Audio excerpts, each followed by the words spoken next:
সিলেটের ঐতিহ্যবাহী কিনব্রিজটি শুধুই হাঁটাহাঁটির জন্য উন্মুক্ত রাখা হবে। হকার ও মোটরসাইকেল যাতে ব্রিজে উঠতে না পারে এজন্য ব্রিজের দুই প্রবেশমুখ বন্ধ করে দেওয়া হবে। কিনব্রিজে আর হকার বসতে দেওয়া হবে না। যারা এখন মোটরসাইকেল নিয়ে ব্রিজে চলাচল করেন সেটিও বন্ধ করে দেওয়া হবে। আগামী শনিবার থেকেই কিনব্রিজের দুই প্রবেশমুখ বন্ধ করতে কাজ শুরু হবে বলে জানিয়েছেন জেলা প্রশাসক মোহাম্মদ সারোয়ার আলম। মঙ্গলবার দুপুরে জেলা প্রশাসকের হলরুমে সাংবাদিকদের সাথে মতবিনিময়কালে তিনি এমনটি বলেন। ১৯৩৩ সালে নির্মিত হয় ১১৫০ ফুট দৈর্ঘ্যের ও ১৮ ফুট প্রস্থের কিনব্রিজ।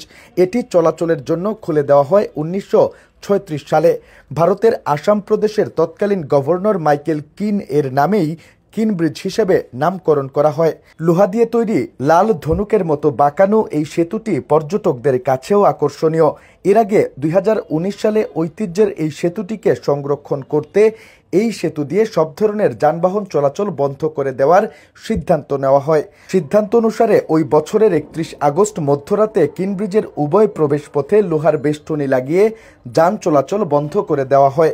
সেতুর সামনে ঝুঁকিপূর্ণ লেখা সাইনবোর্ড টানানো হয়।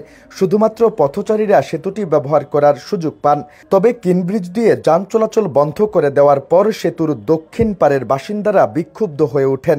তাদের যাতায়াত সুবিধার জন্য এই সেতু দিয়ে যান চলাচল অব্যাহত রাখার দাবি জানান তারা।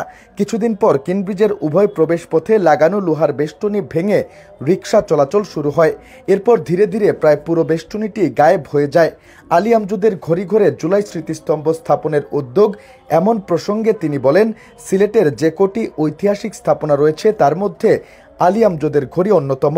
এই ঘড়িঘরে জুলাই স্মৃতিস্তম্ভ নির্মাণের উদ্যোগ নেওয়া হয়েছিল। এ নিয়ে আপত্তি উঠায় ঘড়িঘর থেকে স্থাপনা সরিয়ে নেওয়া হয়েছে। আশেপাশে অন্য কোথাও স্মৃতিস্তম্ভ নির্মাণ করা হবে।